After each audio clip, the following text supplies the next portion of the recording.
leyendo el siguiente versículo.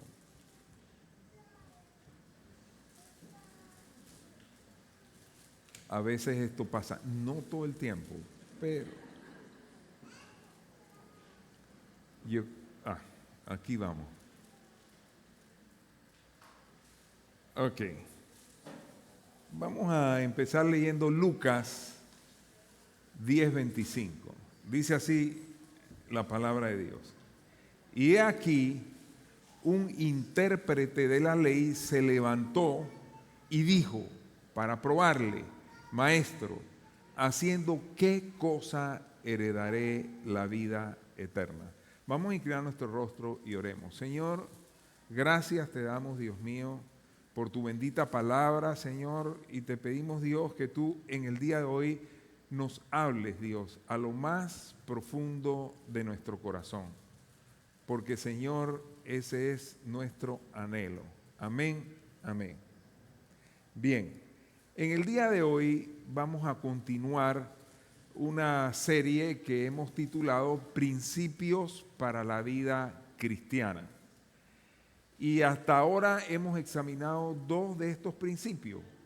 Al primero le llamamos perder para ganar. Y para los que no han estado en las reuniones anteriores, en ese primer principio lo que hablamos es que era necesario que nosotros consideráramos las cosas de Dios por encima de cualquier otra cosa en nuestras vidas. Perder para ganar, perder todo lo que fuese. Y el ejemplo que vimos en esa ocasión es de un joven rico que se le acercó al Señor y le dijo, yo quisiera tener la vida eterna, ¿qué debo hacer? Y al final resultó que ese deseo que él tenía no era más grande que el deseo a sus posesiones materiales. Y por eso él no tuvo el valor, no tuvo la decisión de dejar aquellas cosas para seguir con todo su corazón a Jesucristo. El segundo principio que vimos, y eso fue la semana pasada, le llamamos perder lo que no debemos perder. El primero era perder para ganar, pero hay cosas que no debemos perder. Y en esa ocasión hablamos del rey David, cuando él, después de haber tenido una relación tan hermosa, tan íntima con el Señor, y de haberse gozado y disfrutado la presencia de Dios, dice que llegó el momento en donde él le falló al Señor e hizo una oración muy honesta, muy del corazón, y dijo así, dice, no me quites de tu presencia, ni apartes de mí tu Santo Espíritu, devuélveme el gozo de tu salvación. Y eso lo que significa es que si hay algo que no debemos perder nosotros, es la presencia de Dios en nuestras vidas. En el día de hoy, entonces, vamos a una tercera charla sobre lo que yo le llamé la saga acerca de los principios para la vida eterna. Y en el día de hoy vamos a hablar de lo siguiente. Hoy por ti. Sí se lo sabe. Pero así le dijimos, hoy por ti. Ok. Y hemos escogido un pasaje muy conocido en el libro de Lucas. Esto es algo que de seguro usted lo habrá escuchado más de una vez. Pero vamos a través de este pasaje a examinar cuáles son las profundidades que Dios nos quiere enseñar a través de una preciosa parábola. Bien, lo primero que vamos a ver aquí es una buena pregunta, pero detrás una mala intención. Y volvemos al versículo que nos sirvió de introducción. Dice Lucas 10:25, he aquí un intérprete de la ley se levantó y dijo para probarle, Maestro, ¿haciendo qué cosa heredaré la vida eterna? Una pregunta. Pero detrás de eso un corazón que no era muy bueno. Y fíjese que este pasaje tiene muchas cosas que de repente coinciden con aquel pasaje que vimos anteriormente hace unas semanas atrás del joven rico, porque el joven rico también se acercó al Señor y le dijo, ¿qué debo hacer para tener la vida eterna? Y este hombre le hace prácticamente la misma pregunta, haciendo, ¿qué cosa heredaré la vida eterna? El que hace esta pregunta lo describe en Lucas, el Evangelio de Lucas, que era un intérprete de la ley. Esto significa que él era un estudioso de los 5 libros de la Torá, pues, de los 5 primeros libros del Antiguo Testamento. Entonces era un hombre que se sabía para arriba y para abajo todas las leyes. Él tenía, sin embargo, su manera de interpretarlo. Entonces le viene a Jesucristo a hacer una pregunta, no con la intención honesta y sana de decirle al Señor, yo quiero la vida eterna, sino que él le hace esta pregunta al Señor, más bien porque él quiere coger en una trampa al Señor y quiere probar un punto que según él estaba allí y no era cierto. Entonces él le hace esta pregunta nuevamente, haciendo qué cosa heredaré la vida eterna. Miren, cuando uno se acerca a Dios, dice un versículo de la Biblia, que el que se acerca a Dios debe creer que Dios existe y que es galardonador de aquellos que le buscan. Aunque sea en una medida muy pequeña, pero usted tiene algo de fe, acérquese a Dios. ¿Por qué cosas, por ejemplo, la gente se acerca a buscar de Dios? Porque de repente han visto el testimonio de algún amigo, algún familiar, alguna persona que dice, ha cambiado tanto, y al final dice, yo quiero también eso. Quizás prácticamente todos los que estamos aquí hemos venido porque hubo alguien que nos dijo, pero nosotros, aparte de las palabras que escuchamos, vimos algo muy especial en aquellas personas.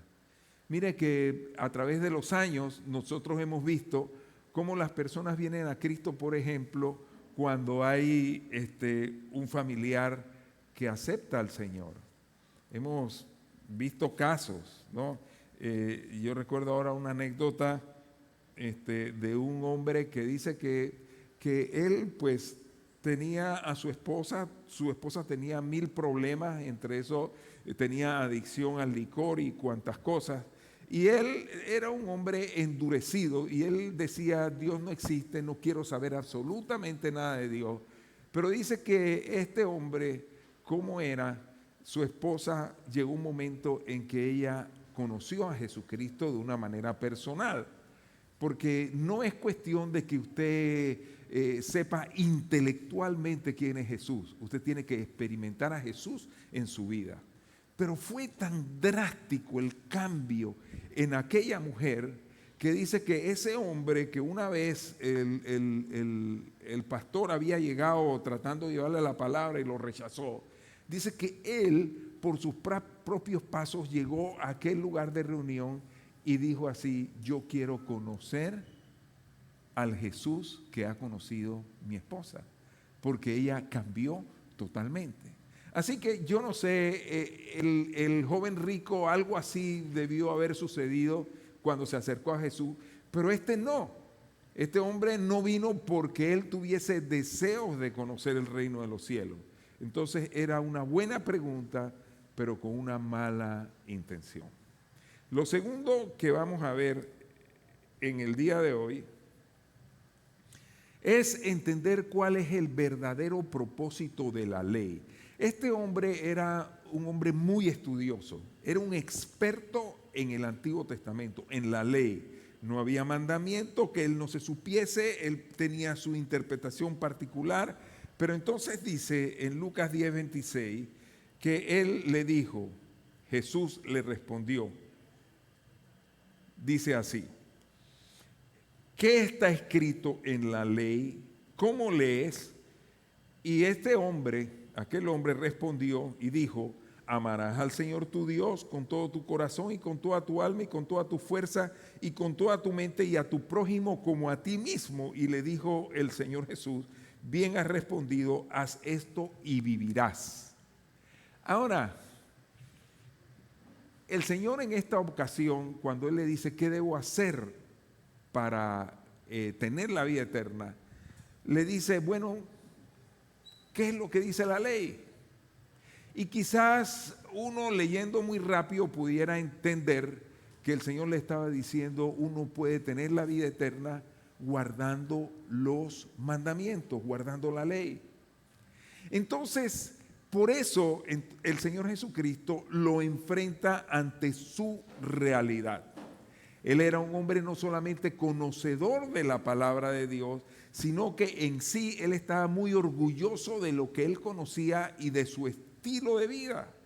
Él decía, ven acá, yo entonces tengo la vida eterna. Pero fíjese, sigue la conversación aquí. Este hombre le responde y le da los mandamientos. Pero fíjese que aquí él menciona 2 mandamientos. ¿Y por qué es esto? Nosotros sabemos desde pequeño que en la Biblia se habla de los 10 mandamientos. Pero en esta ocasión él lo resume en 2. Y cita un versículo en el Antiguo Testamento, el libro de Deuteronomio, y otro versículo del libro de Levítico.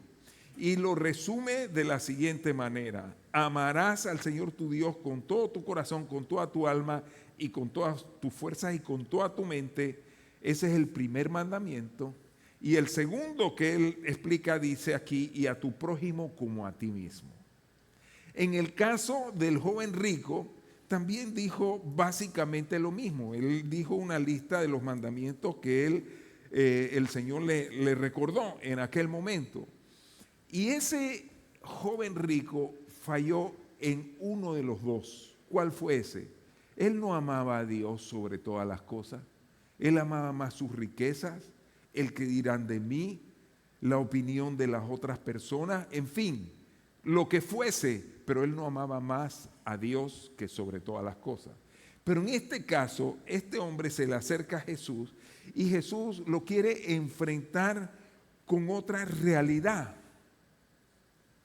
Y era que él fallaba en la ley horriblemente a pesar de que él la conocía mucho, pero él tenía que entender esto. Y de aquí entonces viene algo que para nosotros es tan importante desde el punto de vista del cristianismo. Los mandamientos no fueron dados al hombre para que ese fuera un medio de acercarse a Dios.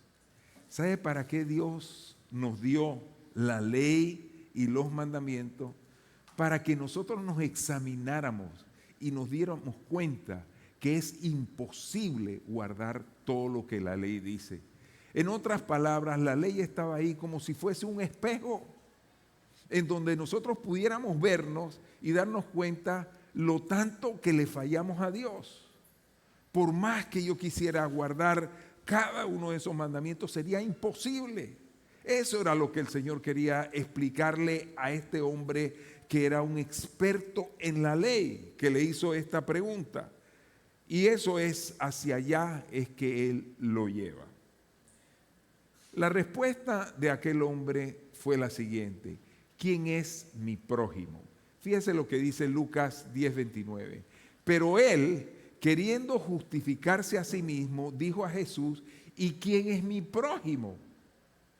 Porque resulta ser que para los judíos esa palabra prójimo, ellos la tenían muy presente. Pero lo que no podían entender era el significado de la palabra prójimo. Prójimo es un sinónimo de próximo. En ese sentido, prójimo es la persona que está cerca de ti. Tú puedes tener muchos familiares y muchas amistades, pero aquella persona que en un momento dado está cerca de ti, ese es tu prójimo. Entonces este hombre le pregunta a Jesucristo, ¿quién es mi prójimo? Y el Señor entonces ahora le va a explicar a través de una historia que se conoce como la parábola del buen samaritano, va a explicarle realmente quién es el prójimo de cada uno de nosotros. Y empieza de la siguiente manera.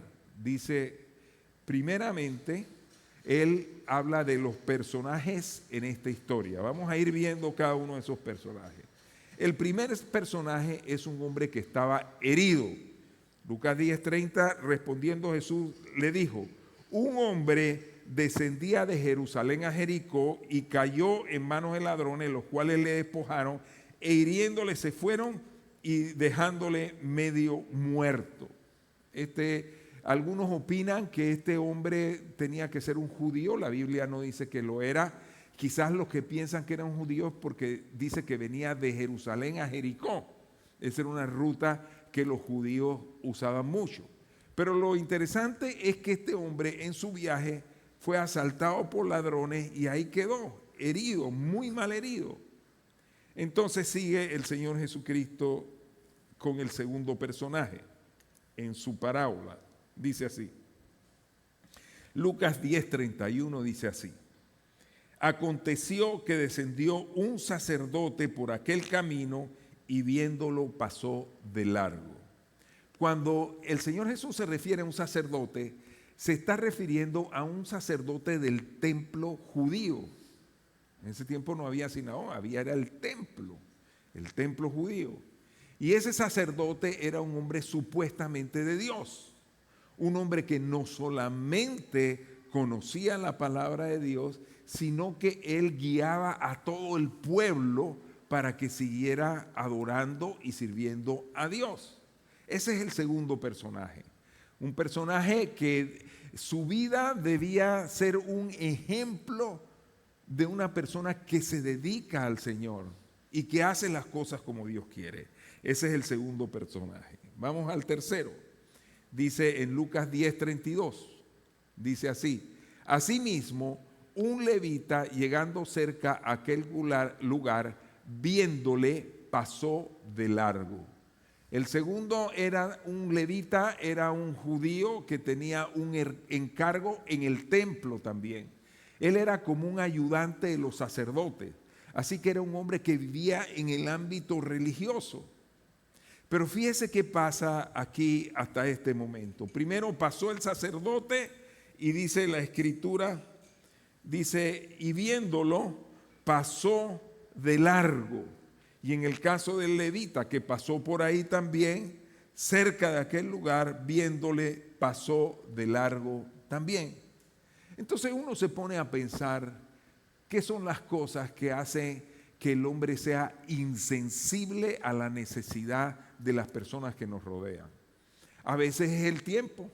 A veces nosotros decimos, yo no tengo tiempo para pararme a ayudar a esta persona. A veces es el temor de las consecuencias, porque él a lo mejor los dos pasaron por ahí, vieron a ese hombre tendido allí y pensarían, esa es una trampa. Yo me bajo y me van a salir otros ladrones y me van a hacer un daño. Pero yo quiero decirle algo, cuando nosotros tenemos que demostrar nuestro amor a Dios, tenemos que tomar riesgos. Amar significa riesgo. Cuando usted se casa con alguien, la pura verdad es esa. Uno se arriesga. Eso fue lo que hizo Carmen conmigo, se arriesgó.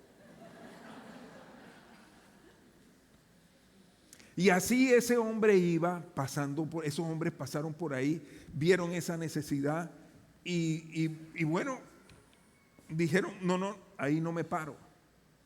El amor también, además de riesgo, ¿sabe qué significa? Incomodidad.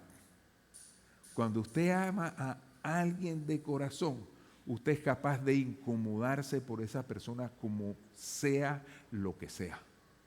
Todos nosotros tenemos, bueno, no todos, aquí hay bastantes jóvenes, pero todos nosotros que somos padres sabemos que realmente cuando viene el bebé la vida de uno cambia. En estos días, Andrea, yo no sé si está aquí, Andrea sí está ahí, y el esposo y yo le decía, descansen bastante, porque ya ella está próxima a dar luz. Pero los que somos padres sabemos que mejor descansar ahora, ¿sí o no? Porque cuando nace el hijo, Dios mío, mi hijo Josué, que anda por allí, él le daba unas fiebres de una cuestión de infecciones del corazón, perdón. Él está muy bien del corazón. De la garganta, unas fiebres horribles, óigame, y esa era quedarse con él ahí toda la noche. Y en estos días yo me estaba acordando que cuando le daban esa fiebre iba por los 39, pegando los 40, y ya nosotros sabíamos qué teníamos que hacer. Coger a ese niño y meternos en la ducha, ¿sí o no? A coger el agua él y yo también. Él llorando y yo también. ¿Por qué? Porque cuando usted ama, usted toma riesgo, y cuando usted ama, usted se incomoda. ¿Cierto o no? Entonces, estos hombres ni tomaron el riesgo, ni se incomodaron. Pero entonces viene el cuarto personaje en esta historia, que es el samaritano. Aquí viene el samaritano. Mire lo que dice aquí la palabra de Dios en Lucas 10:33. Dice, pero un samaritano que iba de camino vino cerca de él, y viéndole fue movido a misericordia. Ahora, yo le he hablado qué es lo que era un sacerdote, le he explicado lo que era un levita, pero ¿sabe quién era un samaritano? Un samaritano era una persona oriunda de Samaria, ¿ok? Pero que era una persona que por los judíos era considerado como un ciudadano no de tercera ni de cuarta. ¿Sabe cómo ellos se referían a los samaritanos? Como si fueran perros, así mismo. ¿Por qué ellos se referían así a este tipo de gente? Porque eran personas que venían de una mezcla. Ellos no eran judíos al 100%. Ellos eran una mezcla entre judíos y paganos. Y asimismo, pues, ellos tuvieron costumbres, introdujeron en su religión algunas cosas que ofendían a Dios, y su aspecto no era exactamente igual que un judío. Y para ellos un samaritano era algo despreciable. Pero dice que fue este samaritano el que iba de camino cerca de aquel hombre y lo vio y fue movido a misericordia. Mire,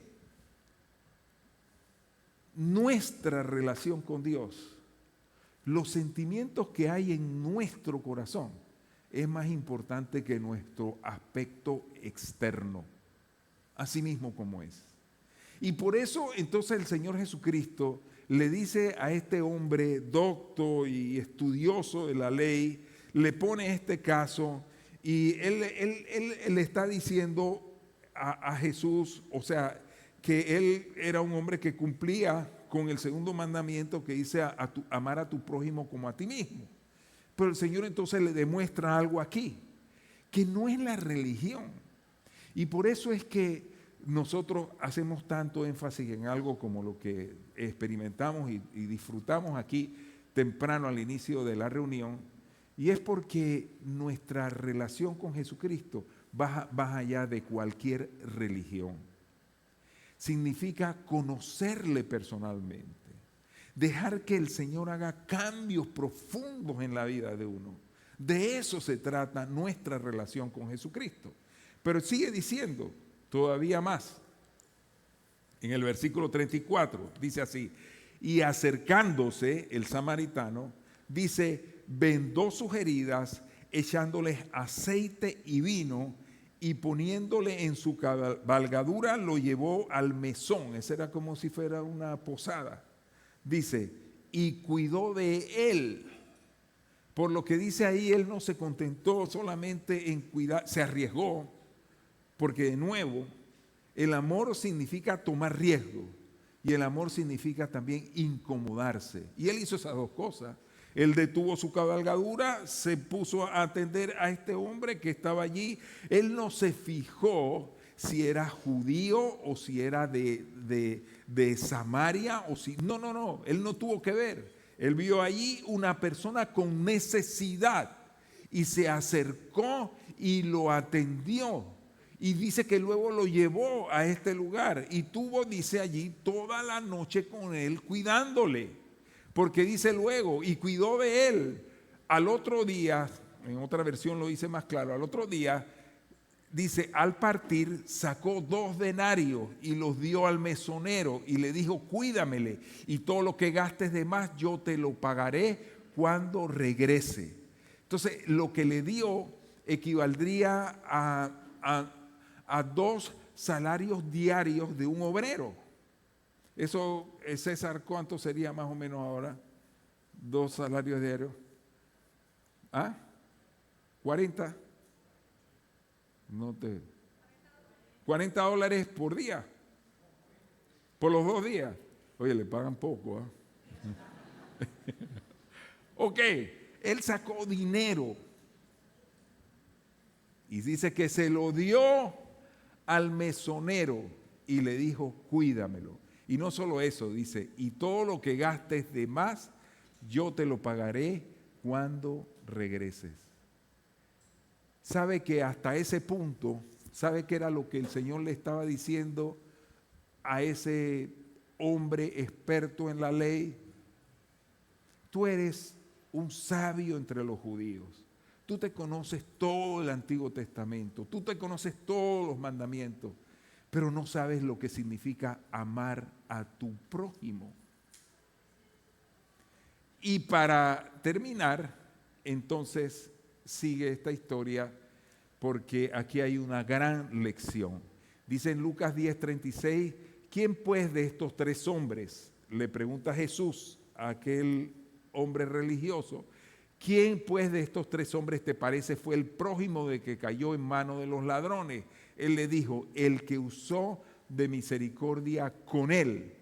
Entonces Jesús le dijo, ves y haz lo mismo.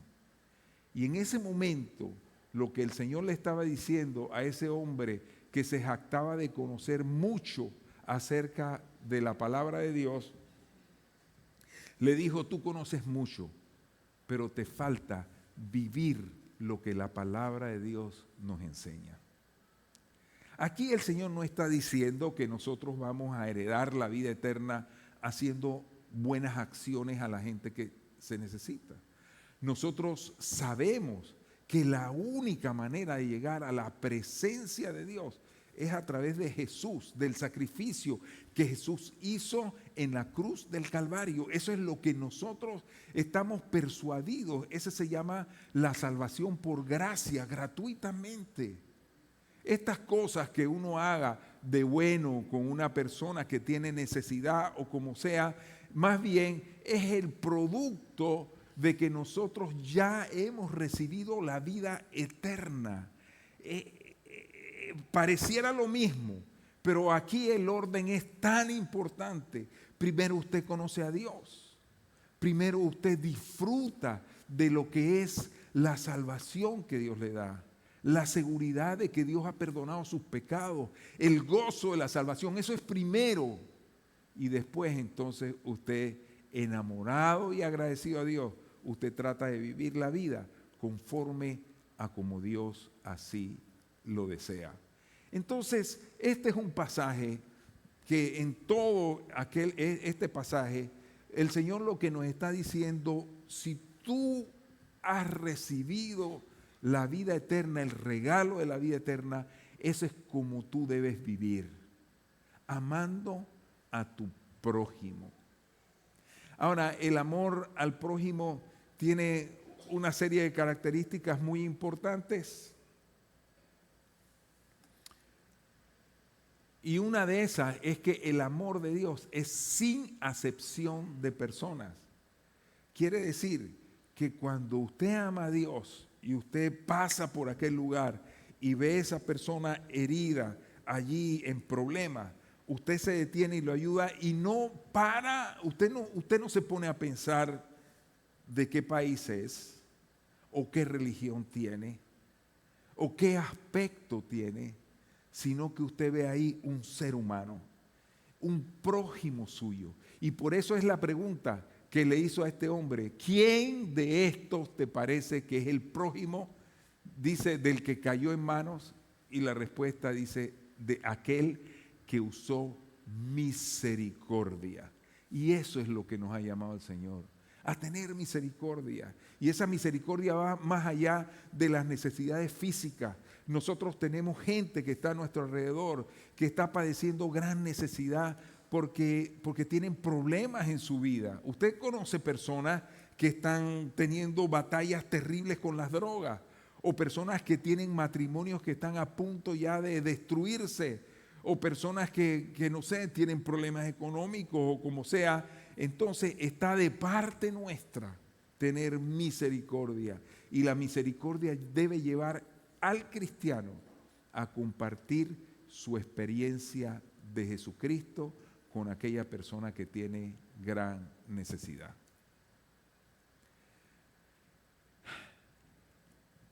Una gran lección. Hay un versículo que a mí me encanta, pero por alguna razón aquí no, aquí. Dale, que es Mateo 7:12 y dice así: así que todo lo que quieran ustedes que la gente haga con ustedes, eso mismo hagan ustedes con ellos, porque en esto se resume la ley y los profetas. ¿Cómo nosotros podemos manifestar esa misericordia y ese amor para la persona que está próxima a nosotros? Mire, el Señor nos da una receta bien simple: que nosotros nos pongamos en el lugar de esa persona y pensemos, ¿qué me gustaría a mí que hicieran conmigo si yo estuviese en esa situación? Entonces eso es lo que nos mueve a nosotros, por ejemplo, pasar al lado.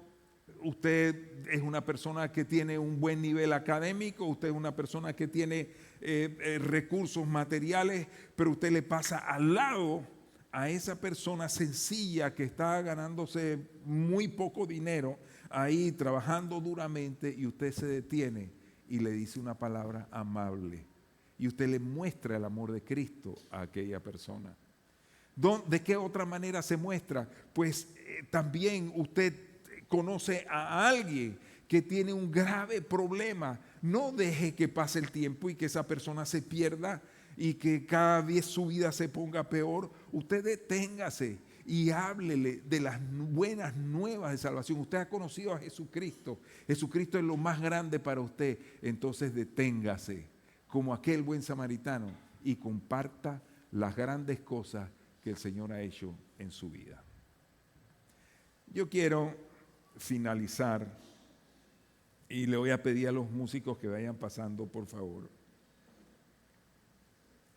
Pero hay un versículo en Gálatas que me encanta muchísimo y tiene mucha relación con lo que hemos estado hablando en el día de hoy. Dice así: no nos cansemos pues de hacer el bien, porque a su tiempo segaremos si no desmayamos.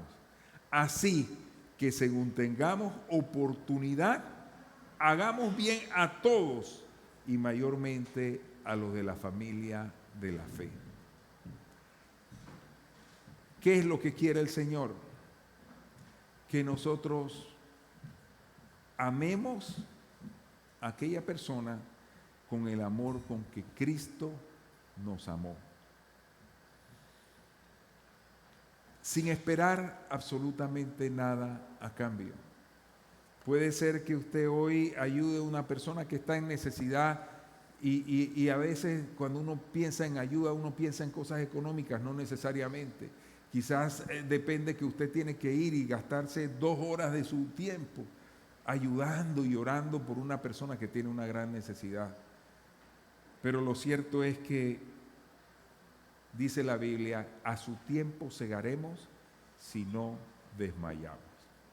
Yo quiero, a través de un par de fotos, decirle algo que esta mañana recibí y que a mí me puso a meditar mucho en esto. La semana pasada despedimos aquí a Isaac Gabriel, ¿verdad? Por aquí vi al papá y al hermano. Ellos están ahorita en España. Pero ahí pusimos fotos de cuando Isaac Gabriel estaba chiquito y nosotros andábamos con él para arriba y para abajo y todo lo demás. Miren, nunca por mi mente se me pasó que algo como esto, que fue una foto que me mandaron en el día de hoy de Isaac Gabriel en España. Nunca pensé esto. ¿Sabe con quién está Isaac Gabriel ahí? Con mi nieto. Cuando Isaac Gabriel nació, mi hijo ni se había casado, así que mis nietos ni siquiera venían por allí. Y el hijo de mi segunda, o sea, de mi hija más pequeña. Y pasó el tiempo, y cuando yo vi esta foto, yo digo, verdaderamente, todo lo que el hombre sembrare, eso también segará. Nunca me imaginé que ese niño, que con tanto amor nosotros estábamos siempre pendientes de él, algún día podría ser de bendición para un hijo de mi hija. Echa tu pan sobre las aguas, dice la Biblia. Después de muchos días lo hallarás.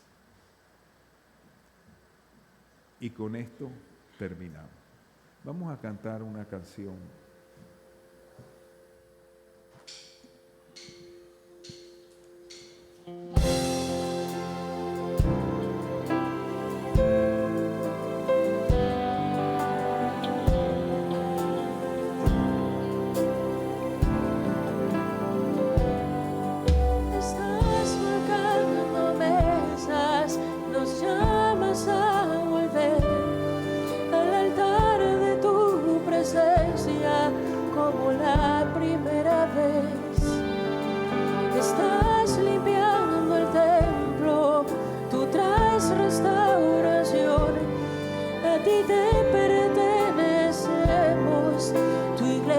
Somos Dios,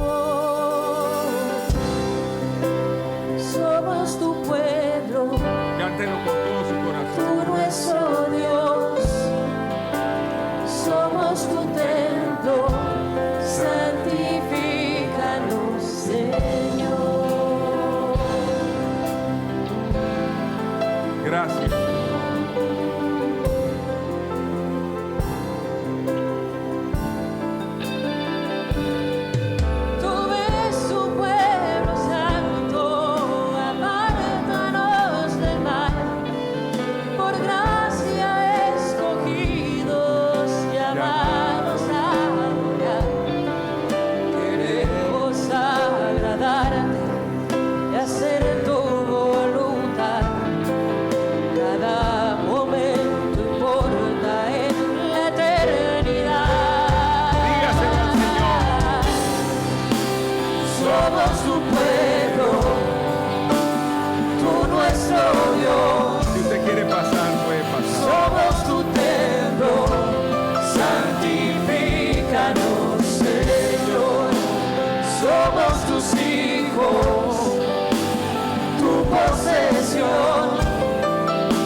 rendimos de nuevo.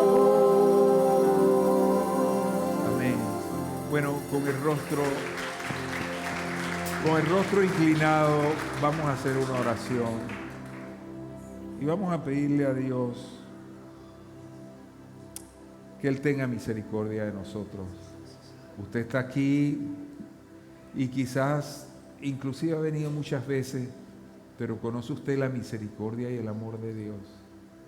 Vamos a hacer una oración, hágalo de corazón, porque dice el Señor, el que viene a mí, yo no le echo fuera. Y pudiera repetir, si así lo desea, después de mí estas palabras. Señor que estás en los cielos, yo vengo delante de ti a pedirte perdón por todos mis pecados. Y en este momento te pido que me limpies y que me des como un regalo la vida eterna en el nombre de Jesús. Amén, amén. Bueno, un aplauso, podemos sentarnos y vienen los anuncios, que como saben los anuncios los tenemos acá en video. Reuniones de jóvenes de New Generation.